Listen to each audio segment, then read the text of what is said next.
morning. My name is Michelle, and I'll be your conference operator. At this time, I would like to welcome everyone to ADP's fourth quarter fiscal 2025 earnings call. I would like to inform you that this conference is being recorded. After the prepared remarks, we will conduct a question-and-answer session. Instructions will be given at that time.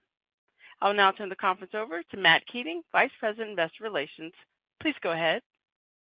Thank you, Michelle, and welcome everyone to ADP's fourth quarter fiscal 2025 earnings call.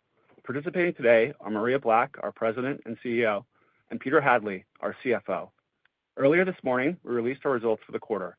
Our earnings materials are available on the SEC's website and our investor relations website at investors.adp.com, where you also find the investor presentation that accompanies today's call. During our call, we will reference non-GAAP financial measures, which we believe to be useful to investors, and exclude the impact of certain items. A description of these items, along with a reconciliation of non-GAAP measures to the most comparable GAAP measures, can be found in our earnings release. Today's call will also contain forward-looking statements that refer to future events and involve some risk. We encourage you to review our filings with the SEC for additional information on factors that could cause actual results to differ materially from our current expectations. I'll now turn it over to Maria. Thank you, Matt, and thank you, everyone, for joining us.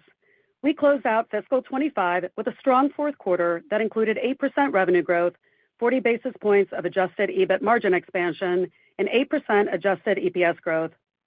For the full year, we delivered 7% revenue growth, 50 basis points of adjusted EBIT margin expansion, and 9% adjusted EPS growth.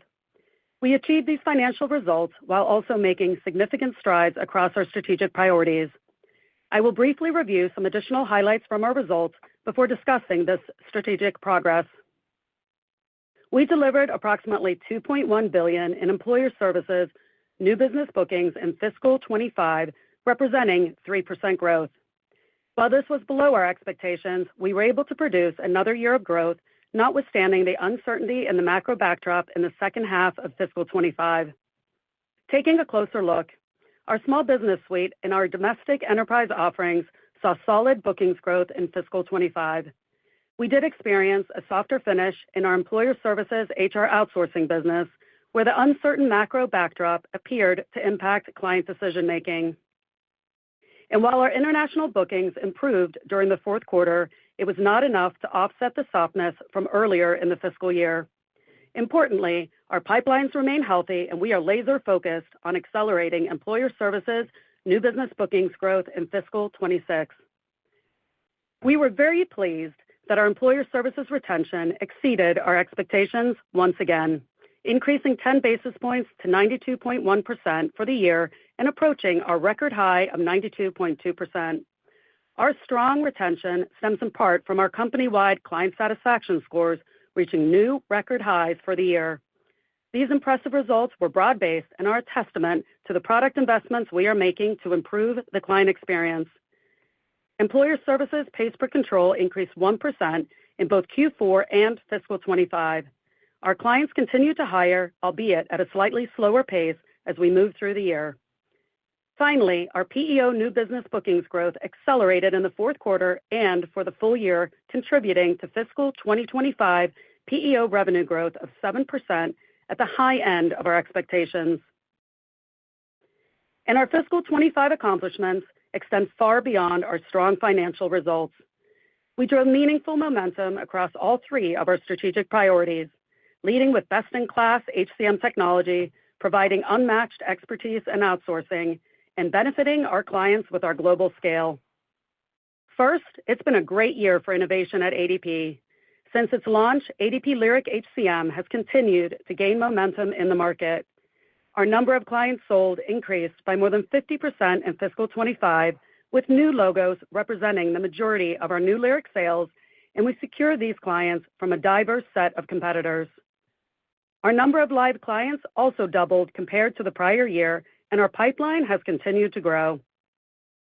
On the AI front, we continued the rollout of ADP Assist, which provides the latest AI-driven capabilities into our products, and we are seeing fantastic engagement from our clients, with millions of interactions in fiscal 25.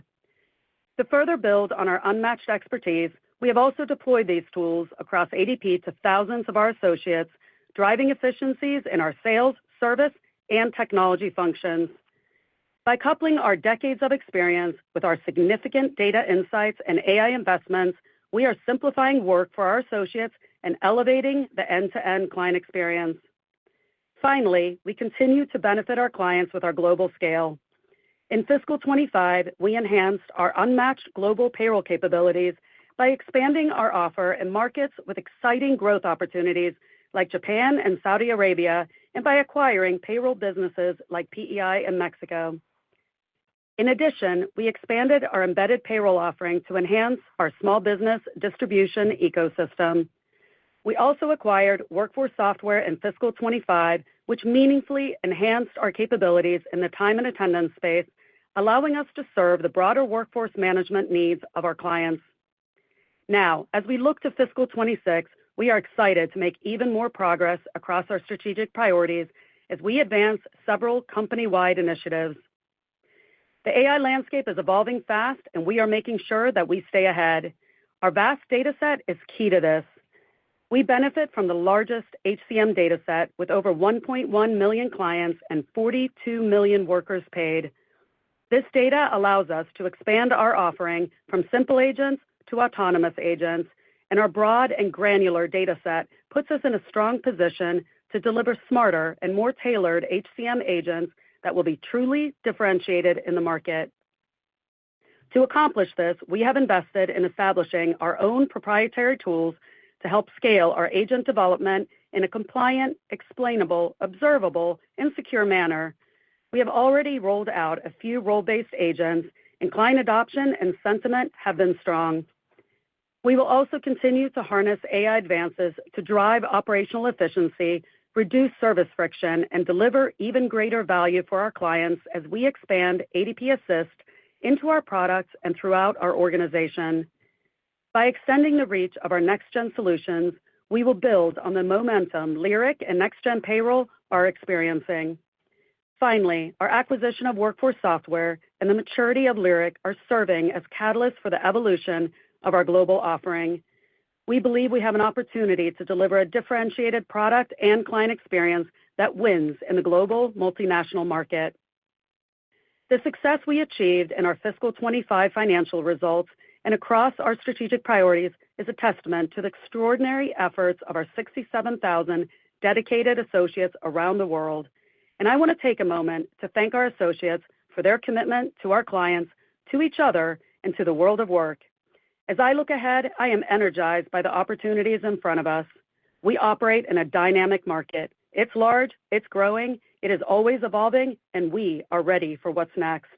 We have decades of HCM experience and a track record of leading in innovation.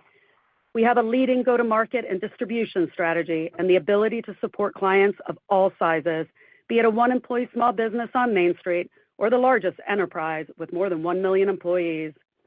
And we have an established reputation for dependability. We understand the mission-critical importance of helping our clients meet the HCM needs of their employees. At ADP, we are always designing for people. They are at the center of every decision we make. And as we move forward, we will continue to focus on people, to leverage our unparalleled data insights and innovative technology, and to build a world of work that is smarter, easier, and more human. We are very excited about that future.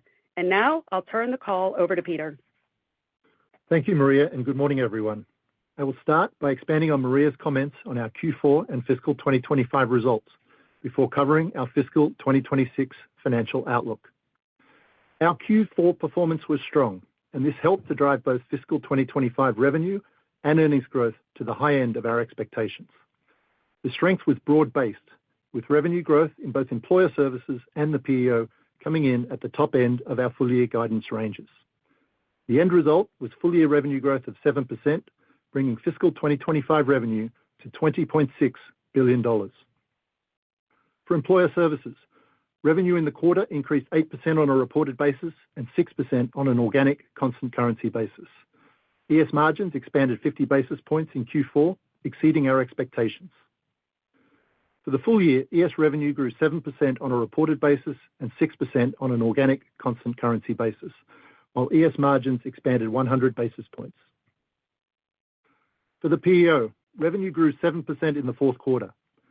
During the quarter, average worksite employee growth increased 3% to 761,000, driven by strong new business bookings and stable pays per control growth. PEO margins contracted 20 basis points in the quarter, mainly as a result of higher zero-margin pass-through benefits revenues, as well as an increase in state unemployment insurance costs. For full year fiscal 25, PEO revenues grew 7%, average worksite employees increased 3%, and PEO margins contracted by 60 basis points. I will now share our outlook for fiscal 2026.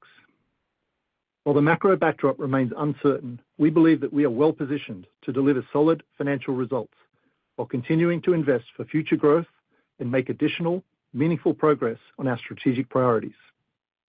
Our fiscal 2026 outlook assumes a continued slight moderation in the macroeconomic environment. Please note that we will no longer be providing point margin forecasts for our ES and PEO segments, as we do not manage our business to drive a particular segment margin result. We will continue to share our actual margin results by segment each quarter, and we will also look to provide directional segment margin commentary as appropriate.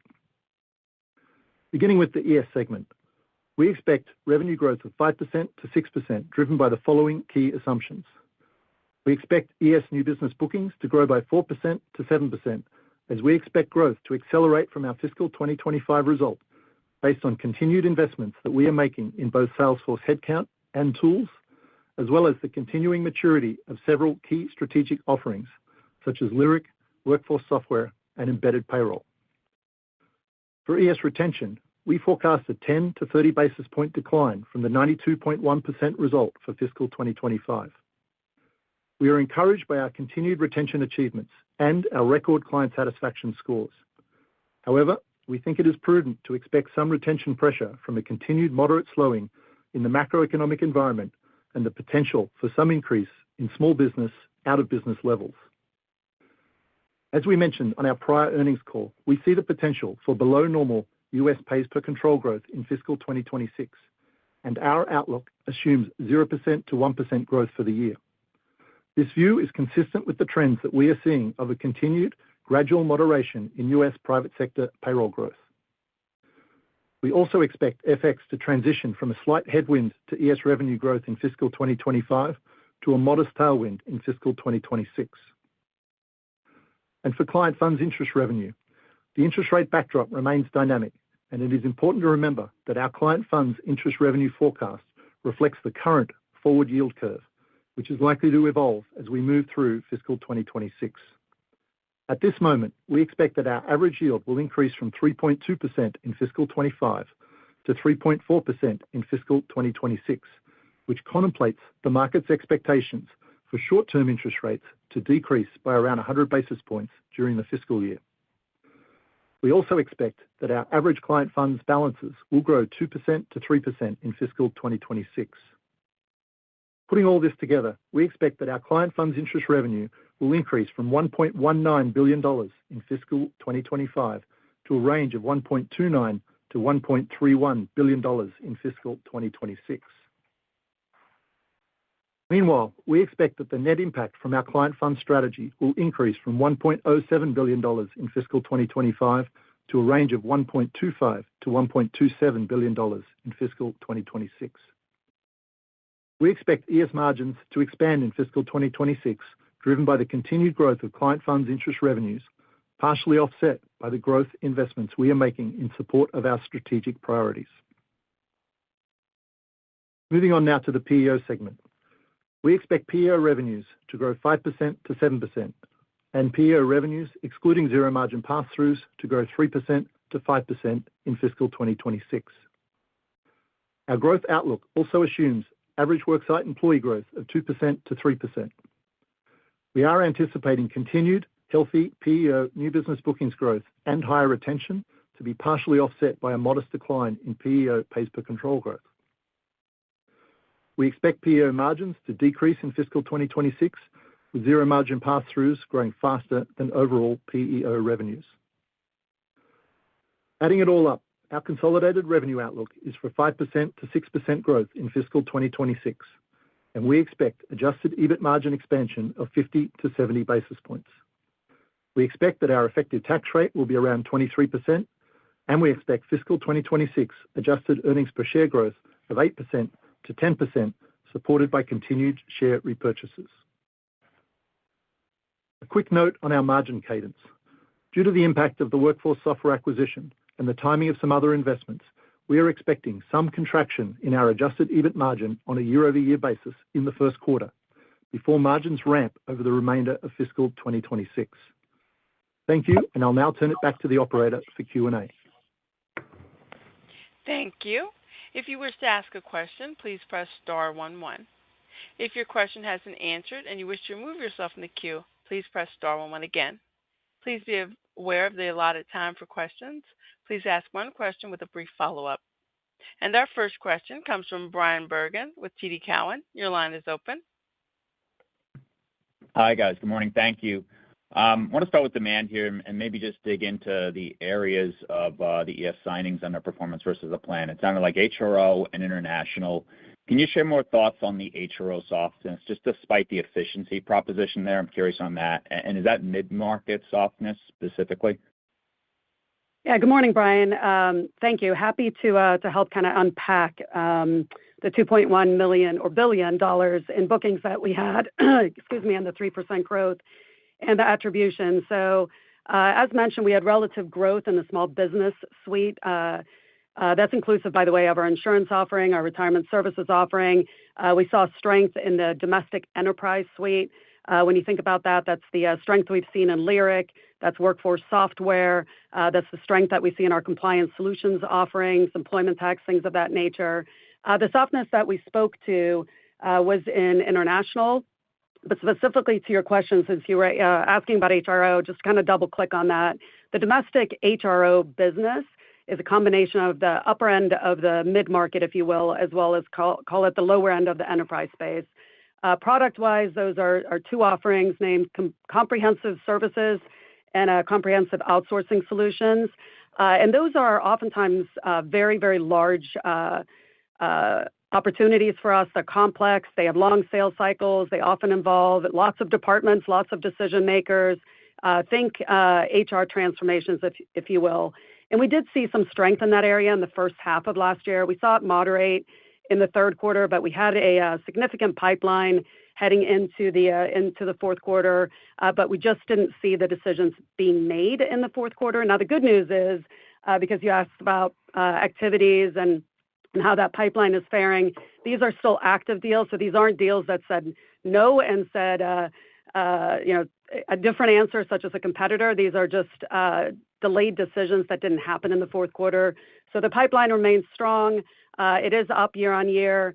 And, ultimately, the activity and the healthiness of that pipeline remains as we head into fiscal 26. Okay, that's helpful. And then I guess just, a follow-up on broader bookings. Just can we double-click on the confidence in re-accelerating off that 3%? I heard product maturity as part of it. Are there also some specific kind of go-to-market or pricing initiatives that you're implementing? And can you just comment on how July performed? Just curious if it was any better than the June exit. Yeah, fair enough. So product maturity is absolutely a part of it. We're really pleased and optimistic and confident in the decisions that we've made as it relates to the investments we've made into product. That's organic builds. That's all the next-gen offerings that you would have seen at Investor Day. In addition to that, it's things like the acquisition. So we feel confident in the next-gen offerings as they gain momentum, combined with things like the Workforce Software acquisition heading into 26. So that's definitely a piece of our confidence as it relates to the booking guides heading into the year. In addition to that, as you know, Brian, we've made tremendous investments into our sellers. That's everything from headcount to the ecosystem around them. That's banks, CPAs. That's broadening the distribution ecosystem with partnerships, as an example, in embedded payroll. So those investments, we also feel very confident heading into the year. In addition to that, we also make a lot of investments into our seller technology and the modern stack that our sellers use to be efficient and gain productivity each and every year. We've been on that journey for quite some time. We showcase a lot of that, specifically at Investor Day. Things like the Zone, which is our proprietary, if you will, portal for our sellers to engage with things like generative AI to serve up the right lead at the right time to the right seller. So I think the combination of all of our investments, coupled with, by the way, incredible service, sitting at record NPS results, I think all of that makes for a solid seller environment heading into the year. I think in terms of pricing, there's always pricing activity that happens. I wouldn't say that there's anything different happening across the ecosystems. We run promos, the others run promos. That's kind of on par. I think pricing and the demand holds there. And then I think you asked me one more thing.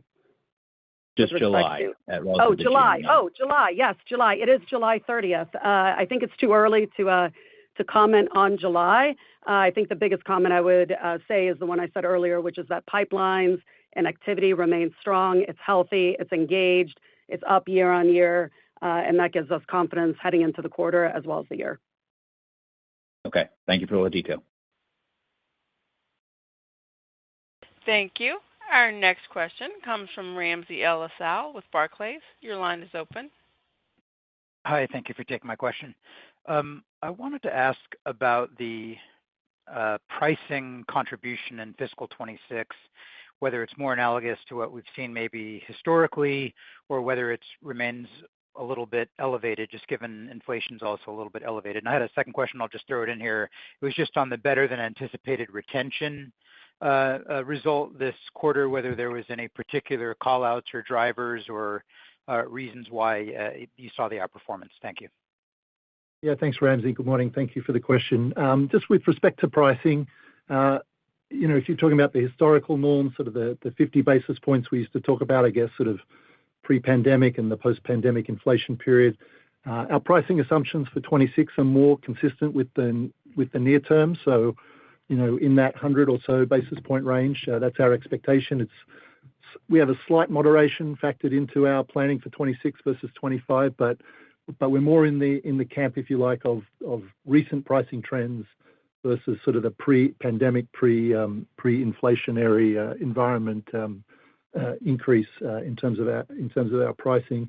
And in terms of the retention performance, we were really pleased with retention and the way that came in the fourth quarter. There's no real specific call-outs. We were certainly pleased on the small business side that we did not see, some of the potential small business out of business lift that we had been sort of cautioning, I guess, our guide around.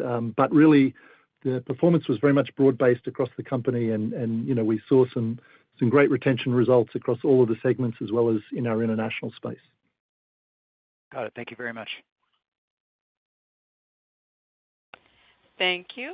Our next question comes from Mark Marcon with Robert W. Baird. Your line is open. Hey, good morning, and thanks for taking my questions. With regards to, to Workforce Software getting integrated more fully, what are you seeing in terms of just the early results from Workforce Software? I know they're still selling independently, and to what extent do you think you'll end up getting a lift on the upper enterprise side once it's fully integrated with Lyric? Sure. Good morning, Mark. We are incredibly excited about Workforce Software and the journey that we've been on with respect to integration. We did see Workforce Software contribute to bookings. We did see the contribution of the overall environment as it related to going through kind of the pipelines on both sides and the overlap and seeing, how the narrative started to evolve for us internationally, specific in these large, complex, multinational opportunities. And I will tell you that the receptivity amongst both the client base as well as our independent opportunities as well as the shared ones has been above our expectations. And so we remain incredibly bullish on the acquisition we made as we continue that journey of integration. We do expect that it will contribute significantly to our growth narrative, specifically in our MNC international space this year as well as the coming years.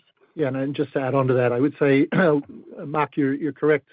The team is continuing to sell Workforce Software on a standalone basis, and that was always part of the plan, and we expect that will continue. But in terms of selling with ADP products like Lyric, like GlobalView, for example, that's that's already happening. That's not a future event. Obviously, we hope it continues in the future, but it's not something that has not yet arrived yet. We've already seen traction in FY25 with respect to sort of call it co-selling with ADP products. So we're already well and truly off to the races, I think, with respect to workforce software being part of the integrated suite from a selling perspective. Great. And then I demoed Workforce Now Next Gen at SHRM, and I thought it was pretty impressive. And I'm wondering, to what extent are you selling the Next Gen product now relative to the old Workforce Now, and what sort of lift would you expect to see there from some of those improvements? Yeah, first and foremost, thank you. I'm glad you were at SHRM. I'm glad you had the opportunity to take a look at the Workforce Now Next Gen as we showcased it there for the exact design, which is continuing to expand the reach of that offer. So I think we've been loosely talking about it being deployed across the core market throughout fiscal 25. We continue to expand beyond the core market, and that is the plan for 26. And that was the purpose, if you will, of the somewhat of an unveil at the SHRM conference. So that's the intent. It is part of the confidence that we have in the 4 to 7% bookings acceleration, if you will, as you think about heading into the year and being able to deploy the Next Gen Workforce Now to a broader set of the mid-market clients. We're really excited to see that product mature. We're seeing great wins. We're seeing great takeaways. We are definitely seeing it make an impact in the market, and happy to hear that it shows well. Yeah, and also just from a downstream perspective, the client satisfaction scores with respect to Next Gen payroll with Workforce Now are really, really robust and continuing to improve.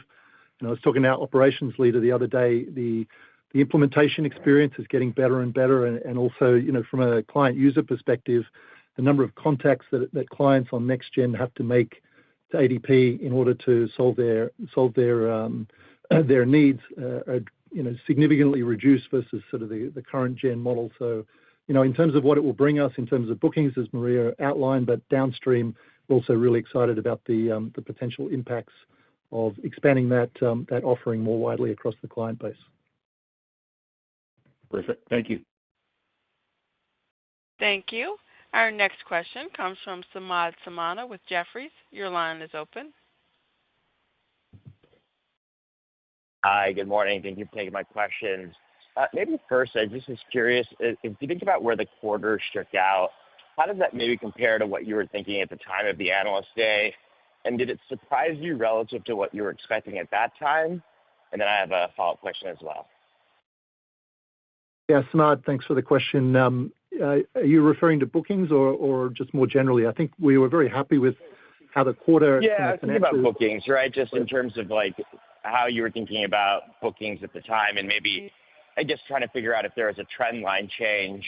And I know that again the pipeline sounds very good, but I'm just kind of curious, basically, if there's some change that happened in the last couple of weeks of the quarter. Just as I know you guys aren't really commenting on July, but just as we think about the trend line from there, just what did you experience over that kind of couple of week period? Yeah, so I would say in terms of Investor Day, we were very much focused on the medium term. So what are we going to do over the 3 to 4 year period? It wasn't driven by particular quarters or even a particularly individual fiscal years. What I would say with respect to bookings, and I think it's been said on this call before, our fourth quarter is our largest quarter of the year for bookings. Within the fourth quarter, the June month is the largest month of the quarter, and literally within the month of June, the last week or two is the biggest period of the year. So to be candid with you, we weren't necessarily thinking of what the result would or wouldn't be with respect to the numbers we framed for our medium-term guides. Certainly, we were anticipating a little stronger finish than what we ended up with. I think Maria has outlined the reasons for that, but I wouldn't really draw a trend line or certainly a linkage between the medium-term guide that we put forward and this quarter, and certainly I would not take from this quarter result, extrapolate any trend in terms of where we think our medium-term objective is. We're still very much committed to the numbers that we spoke to at Investor Day. Obviously, within a fiscal year, we have to give guidance. The macro backdrop still remains uncertain. I think there's potentially a little bit more volatility, either positive or negative, that could happen during the year versus what we're anticipating, to be the case over the longer period. So that's how I would think about it, but no real discernible linkage, I would say, between, how we finished FY25 and sort of the medium-term objectives that we shared, 6 or 8 weeks ago. Great. And then, Maria, Lyric has done really, really well over the last year or so, and you guys have increasingly talked about it. I'm just curious, the product itself, I think, has been a big part of it. Help us think about distribution, though, and how much better is the sales organization at selling it? And then how are you thinking about indirect distribution there? And maybe, I guess, sorry to make it a multi-part question, but just could it be a bigger component of bookings in fiscal 26? Yeah, it's a great question, and you are absolutely correct. We are incredibly excited about Lyric. Its strong reception in the market, the contribution to bookings, by the way, in 24, also the contribution of bookings in 25, as I cited. Lyric did enjoy robust sales growth, if you will, in 25, and we certainly anticipate that only to grow into 26 and beyond. In terms of the direct distribution, today, it is kind of in that enterprise space, in the domestic space. We are expanding that into the global footprint as we think about the offer of Lyric kind of in the MNC space going forward. That is through our sellers and our seller ecosystem. But even in our upper end of the market, I know we talk a lot about channels in the down market. We talk about CPAs and banks. In the mid-market, we talk about brokers. But even in the upper end of the market, we do already distribute and partner with whether it's big, large organizations that are driving other types of transformations. So we have partnerships with some of the big ERP players. In addition to that, we have partnerships with a lot of the system integrators. And is there an opportunity as we continue to build and scale the offering to continue to evolve our distribution mechanism? I think the answer to that is absolutely. Too early, I think, at this juncture to say what the impact of that would be in 26. But certainly our goal is to continue to evolve the distribution and the uptake of Lyric, and it is definitely resonating. I will tell you, we've been ourselves just somewhat blown away by the receptivity in the market. It is the most modern HCM tech platform that's out there. It's flexible, it's adaptable. I think you had an opportunity, many of you, to see it at Investor Day, and it's definitely something that is being talked about, and we're happy to see the wins. We see them against some of the most formidable competition, and we see, again, just the receptivity in the market exceeding our expectations. So excited to continue to lean into it. Great. Thank you, as always, for taking my questions. Have a great day. You too. Thank you. Our next question comes from Tien-Tsin Huang with J.P. Morgan. Your line is open. Hey, thanks. Good morning. Just building on that last answer, just the confidence in overall bookings accelerating in fiscal 26, just how much is driven by headcount investments that you put into place versus higher sell-through, attach, new products, that kind of thing, versus 25? Yeah, fair enough, Tien-Tsin. First and foremost, I would say our sales from new opportunities versus the beyond payroll, if you will, remains at 50-50. That is our plan. That's kind of held steady as long as I can remember. So I would say that is our expectation for next year. So we're not over-rotating away from kind of that. In addition, we're not over-rotating on sales headcount. I think several years ago, on the heels of the Great Resignation, we leaned into headcount quite a bit, and we needed to because we had, just like every other company, seen an uptick in attrition. But as attrition has abated, the big strength in the seller productivity is really the lift we're getting from tenure. But we are still making headcount investments. They will look largely in line with what we did in 25 and what we did in 24, which is kind of that mid-single digit, if you will. So it's an investment in headcount. It's an investment in everything I talked about earlier around the sellers in terms of their ecosystem. And then it's also this bit of a natural uplift that we get from increasing the tenure of all of our sellers, which is fantastic. Terrific. And then quickly on retention, still very high, impressive. I know it's reasonable to assume some decline from that high this year, but is the 10 to 30 assuming more on the voluntary versus involuntary attrition? I'm just trying to understand if there's anything more specific that you're paying attention to as you go into this new fiscal year? Yeah, I mean, I'd say nothing particularly specific, Tien-Tsin. I think it's probably a little more on the involuntary, but again, the macro environment, we have to see how it plays out. We were positively surprised, so to speak, I guess, in 25 and 24. I think we're hoping that will be the case also in 26, but we feel sort of the prudent, responsible position at the moment, just given the trends we do observe, and most of those trends that we're observing, obviously we listen to what the economists and what the external sources are saying, but we see a lot and draw a lot of our conclusions from our own data. Now, again, our data on retention is strong, but there are signs that we feel we should be prudent. But I would certainly not point to upticks in voluntary client attrition. There's again all the indicators on that, be it client satisfaction and just the trends we've been observing are very favorable. So I would point that more to being a macro assumption that we hope does not materialize. Perfect. Makes great sense. Thanks, Peter. Thanks, Maria. Thank you. Thank you. Our next question comes from Kartik Mehta with Northcoast Research. Your line is open. Hey, good morning. Maria, just your thoughts on bookings. Right now they're in a delay. At what point does delay become cancellation, or what signs have you seen that it give you any concern at all? It seems like you don't have any concern, but it seems like things progress and delays can become cancellations. Sure. Certainly, we're looking at all of that. So maybe a way for me to answer the question, Kartik, is to just kind of unpack how we think about pipelines and activity in general.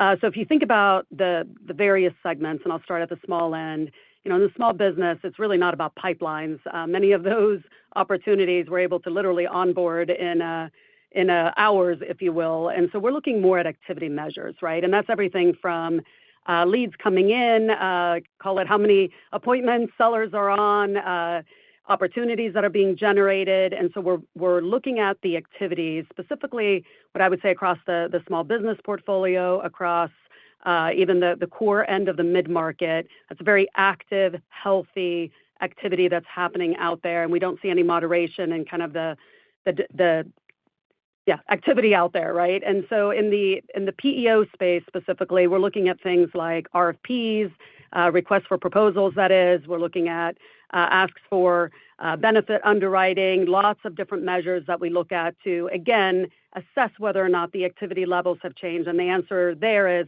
they continue to remain healthy. The upper end of the mid-market heading into the enterprise space and international, that's really where we're looking at pipeline. Oftentimes these sales cycles are months, sometimes if not years. And so you can really see kind of the pipeline activity. There is some pipeline aging that's happening. That's not necessarily new news. I think we've talked about on previous calls that we're kind of back to the new normal or the old normal pre-pandemic, where you have a lot of decision makers and the deals are moving through the motions more in line with how they used to move through the motions. And that's definitely what we see. We do see the pipeline has aged a bit, but it's still active. The opportunities are healthy, and when I say active, there's still dialogue back and forth. And year on year, it is up. So what I would say is all across, whether it's new appointments that are being done out in the field, in the down market, RFPs that are being requested in the PEO, or in the enterprise space and international space, the pipelines are continuing to grow and new opportunities are entering, and the ones that are in there are healthy. All signs point to a broad-based, healthy pipeline and activity backdrop for us heading into the year. And then just, Peter, on the PPC, the difference between ES and PEO, if you're seeing any difference or if it's still kind of holding steady, both about the same? Yeah, they're both holding relatively steady. Again, we've seen this sort of gradual moderation, through FY25 and also over the last couple of years. What I would say is the two numbers are quite similar, I would say. What we have seen in recent couple of quarters, I think it is the PEO has actually gone a little above, if you like, the ES segment, which has been traditionally where PEO is at. We've traditionally had higher PPC in the PEO than what we have had in the ES. As you'll remember, that flipped, for a number of quarters, not in a meaningful way, but it had flipped. It was something we noticed because it's not typically the case. So I would say, that dynamic between the two has returned to normal. There is a little bit higher PPC growth in the PEO we're experiencing than what we're seeing in ES, but the numbers are really quite similar, and the trends are also pretty similar. So I would say, in terms of our guide next year on ES, PEO is not too far away from that. Let's put it like that. Perfect. Thank you both very much. I appreciate it. Thank you, Kathy. Thank you. Our next question comes from Scott Wurtzel with Wolfe Research. Your line is open. Hey, good morning, guys. Thank you for taking my questions. Just wanted to ask on the PEO guidance and sort of the widening gap between reported revenue growth and revenue growth ex pass-throughs, and just wondering if you can talk about, what's driving those higher expected contribution from zero margin pass-through revenue for fiscal 26 versus 25. Thanks. Yeah, Scott. So probably two things. In terms of the zero margin pass-throughs, we're expecting those to continue strongly. Medical health insurance inflation, really, the cost of health insurance is sort of driving the benefits pass-through revenue, obviously. In terms of the non-zero margin pass-through, what we're assuming in our outlook is, and we saw a little bit of this in the fourth quarter, we'll see whether that actually materializes, but is some moderation in wage growth. So we've had experience in both the PEO and as well also in our client fund balances through 25. We've experienced really strong and benefited from strong wage growth levels. Like I said, we saw that come off a little bit in the fourth quarter, and again, really based on a macro assumption primarily. We're assuming that will continue, but not at the same rate that it was in 25. So that has a little bit of call it a dampening effect on the non-pass-through revenues. The other piece on the PEO that we also saw, now this is low margin revenue, but in 25 we saw elevated state unemployment insurance rates that came out in the January period. We're not expecting the same thing again. So again, that doesn't have much of an effect on our margin, but from a revenue perspective, that we're expecting that to be a little lower in 26 than what we saw in 25. That's helpful. And then just as a follow-up on the embedded payroll side, and particularly around the Clover partnership, just wondering if you can kind of update us where you are sort of on the integration and, getting that into market, as well as sort of what you're, expecting from the Clover partnership and other embedded payroll offerings for fiscal 26 in terms of contribution to bookings. Thanks. We are very pleased with things and how they are progressing with specifically the Fiserv partnership or Clover. As you mentioned, I would tell you we are partnered across every aspect of our business and each of our groups. So our respective sales, product, executive teams, we've been working incredibly hard together and also incredibly well together. As you are aware, back in May was when we put the Run offer inside of Clover, but it's only deployed to a subset of Fiserv's or Clover's, what they call their back book or their client base. And so we're really excited as we head into this quarter and specifically 26 to have a further broader deployment across the back book there. In addition to that, we are also working this year to put the Cash Flow Central inside of the Run offer, which also will, put the small business ecosystem together for our mutual clients. So what I would tell you is we do expect bookings contribution based on this relationship. I think it's all really in front of us still. So I think this is a big year for us as we head into this opportunity. But that said, they're also, from a $2.1 billion in bookings, it is in that down market, and it will contribute significantly to the down market ecosystem. But in terms of a discernible, uptick based on this relationship, I think, that's probably too early to see that at this juncture. But really excited about the partnership, really excited about how it's progressing, and the opportunity is largely in front of us. Great. Thanks, guys. Thank you. Our next question comes from James Faucette with Morgan Stanley. Your line is open. Great. Thank you very much. Appreciate all the details here. Wanted to ask, Maria, you just emphasized your range of partnerships, et cetera, and I think it creates a lot of opportunity. Just wondering how that's impacting your kind of sales channel management and forecasting. Just, are you seeing improvements? Does it become more reliable, or does it become more difficult? Just trying to think through how expanded use of partnerships can impact your visibility.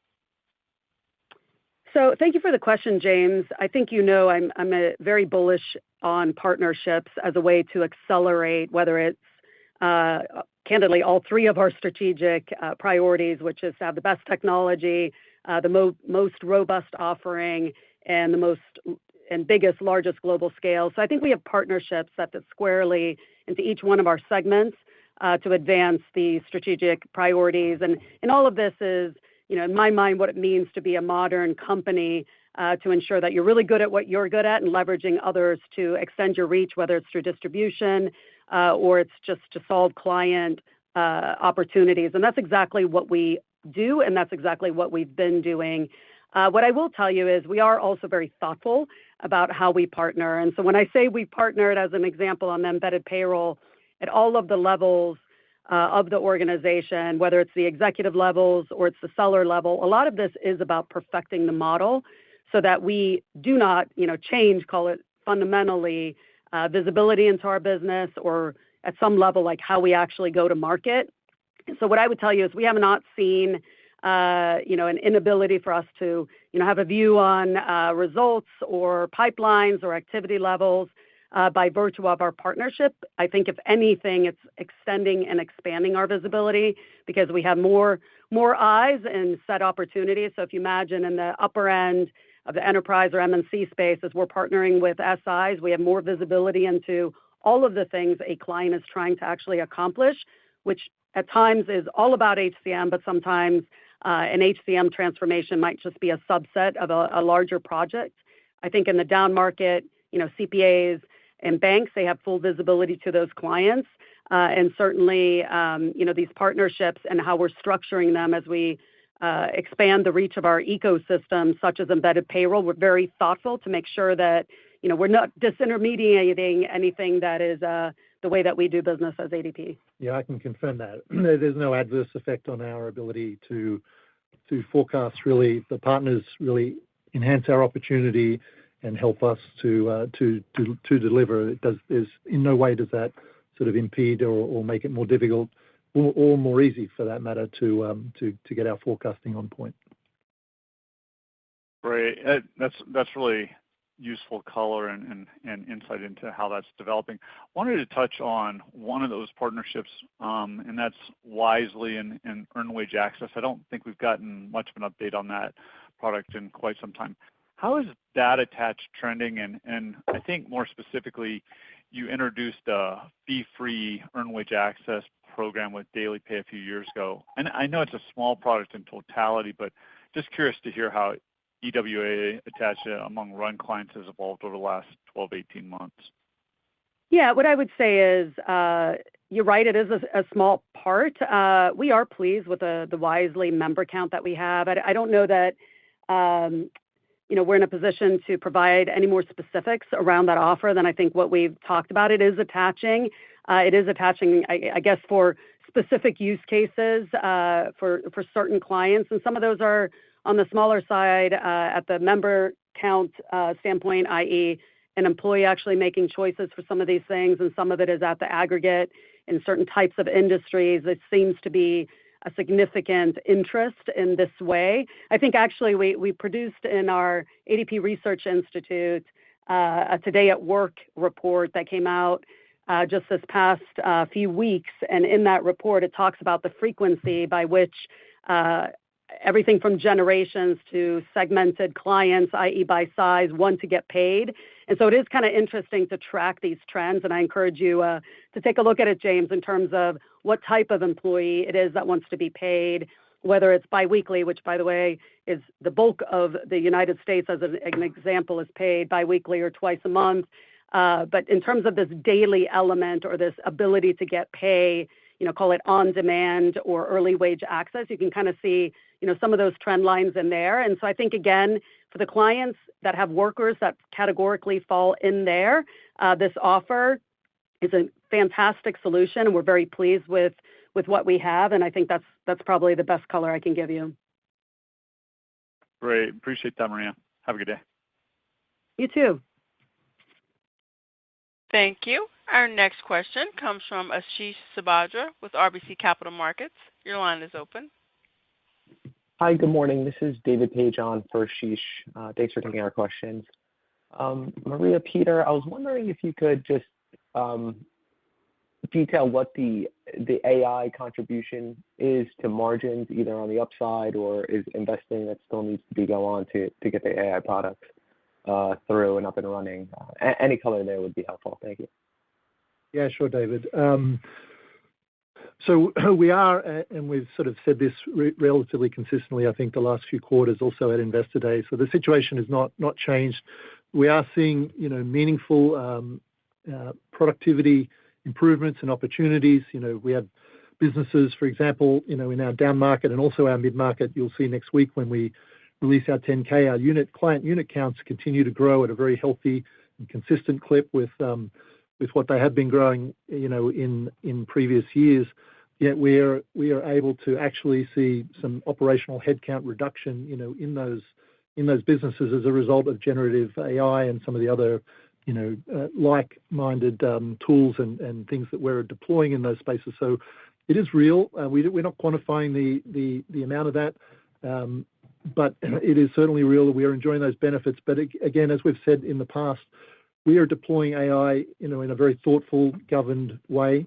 We are reaping benefits from where we have deployed, but we're also investing in further deployment of additional types of tools and additional, other parts of the company. So we still remain in a net investment position. It's not a big, meaningful number. I think of it in the tens of millions of dollars, not hundreds of millions of dollars, between the investment that we're making in deploying and bringing new generative AI capabilities to the organization versus, versus call it the productivity opportunities, for want of a better word, that they're already reaping from deployments that have been made over the last couple of years. So likely that will continue certainly through this fiscal year in net investment position. But overall, we're very happy with the traction that we have seen from the deployments we've made, and we continue to be very focused and committed to continuing to deploy generative AI, both for efficiency and productivity reasons, but also for client user experience, in our platforms, in our technology organizations, and various places across the enterprise, either on the front end or on the back end. Thanks, Peter. That's very helpful. So, and just a quick follow-up. I'm assuming the answer is no, but any pushback in the international markets from working with an American company or the evolving tariff situation that's playing out there, and any tips and takes to share? Thank you. Yeah, your assumption is correct. The answer is no. What I would tell you in terms of our global clients, many of them are in that mid-market and upmarket. Many of these clients have been with us for years, and new opportunities take several years. As you know, while we're a U.S.-based company, we serve our clients very much on the ground across many of these 140 countries. And so I think we have this mix of a global company, but also incredibly local in terms of how we execute. So no, we have not seen any pushback with respect to decisions as a result of that. Thank you. Thank you. Our next question comes from Dan Dolev with Mizuho Group. Your line is open. Hey, guys. Congrats on a great quarter. I have two quick questions. So going back to mid-market software bookings, can you maybe elaborate a little bit how it did this year versus your initial expectations? And then I have a quick follow-up. Yeah, so in terms of mid-market software, as you know, the mid-market software that we have at Workforce Now is deployed across the mid-market opportunities, call it tech only. It's also deployed across our PEO. We haven't talked about PEO bookings yet, so I'll do a quick plug because that team was very busy all of 25 and laser focus on re-accelerating bookings, and that's exactly what we did, inclusive of Q4. So it's my shout out to the all hands on deck execution there. But that Workforce Now also serves the mid-market there. The mid-market is also inclusive of our employer services, the comprehensive services HRO offer there. And so, from a mid-market standpoint, maybe the easiest way to think about how that product is faring is you'll see it when we look at, Peter just mentioned it, but when you look at the 10K and you look at the client count there, you will see kind of a inline healthy contribution as it relates to the client count growth, specifically on Workforce Now. And so I think that's probably the best bellwether to take a look at the mid-market. Yeah, I mean, just to add, so again, Maria's just mentioned we had strong PEO bookings. We're very pleased with that. She mentioned earlier in her prepared remarks, we had a strong first half, but a softer finish on the ESHRO. I would say the tech offer, for want of a better description, or our HCM sort of service offering, we call it for our mid-market, was sat more or less somewhere between the two, relatively evenly between the two. So we were satisfied with how that performed in fiscal 25, and certainly as we were talking earlier to one of the earlier questions, we see a lot of positivity in front of us, particularly as we're able to expand the reach of the next gen payroll capabilities with Workforce Now in the mid-market going into 26. Got it. And then just as a quick follow-up, we've had a big merger. Your competitor acquired, took a page out of your book and acquired Paycor. Can you maybe talk a little bit about the competitive landscape that you're seeing right now following that merger? Thank you. Yeah, so following the merger, what I would offer is I don't think a whole lot has changed. I think we've talked about in the past, we compete very well against both of those competitors on a, call it, standalone basis. I would say in a combined set, we haven't seen anything change in the competitive landscape. As I always say, it's always been a very competitive environment, specifically kind of in that mid-market, and we fare incredibly well. We see that in our retention rates. We see that in our service offering. We see that in client count growth. We are really confident in the evolution and maturing of our Workforce Now Next Gen that serves that space. So I think we have a good story in that space, and we haven't seen anything change specifically on the heels of that acquisition or merger, if you will. Great. Thank you. Great results again. Thank you very much. Thank you. Thank you. And we have time for one last question. And that question comes from Daniel Jester with BMO Capital Markets. Your line is open. Great. Good morning, everybody. Thank you for taking my question. I just wanted to follow up with Peter on a question earlier on the margin front. Appreciate kind of AI is still in a net investment position. As you think about maybe some of the other puts and takes on margin, it looks like maybe you're lapping some of the investments and integration of Workforce Software in the forward year. You have a little bit of FX volatility. So any sort of other things you'd call out with regards to the margin guidance that we should be considering? And just with regards to the seasonality, you talked about how margin is going to ramp throughout the year. Maybe what are the drivers of that? Thank you very much. Yeah, sure, Dan. So in terms of the lapping of the Workforce Software acquisition, I would say our investing in the product and the integration of that product with Lyric, with Workforce Now, with our global payroll offerings will continue right through the fiscal year, and we're not giving any comments beyond that, but I would probably point you to beyond that. There's a huge opportunity, we think, there, and that's something that we're committed to, and we intend to see right through to delivering best-in-class integrated offerings across that upper mid-market enterprise and global space. What we're lapping is the amortization and the interest expense and so on that we took out with the bond that we used to pay for that, and that, as you know, that's in the October period. In terms of other drivers, we have a bit of a tailwind from a revenue perspective with FX. That's actually a bit of a margin contraction item because the margin that FX comes on at is lower than the line average, certainly of employer services and also of the company as a whole. So that's a little bit more of a negative factor, if you like, from a margin percentage perspective, but it delivers us some more revenue and some more EPS. No, really the margin story, I think, is we and I called it out in my prepared remarks, we have strong balances, client fund balances that are delivering through our laddering strategy, increasing client fund interest. We have productivity improvements, like I was talking about, in terms of some of the initiatives and AI initiatives we've put through parts of the company. But we continue to invest meaningfully, not just in workforce software, but also in our other key strategic offerings like Lyric. Maria said we had a great sales year. We were very happy with that.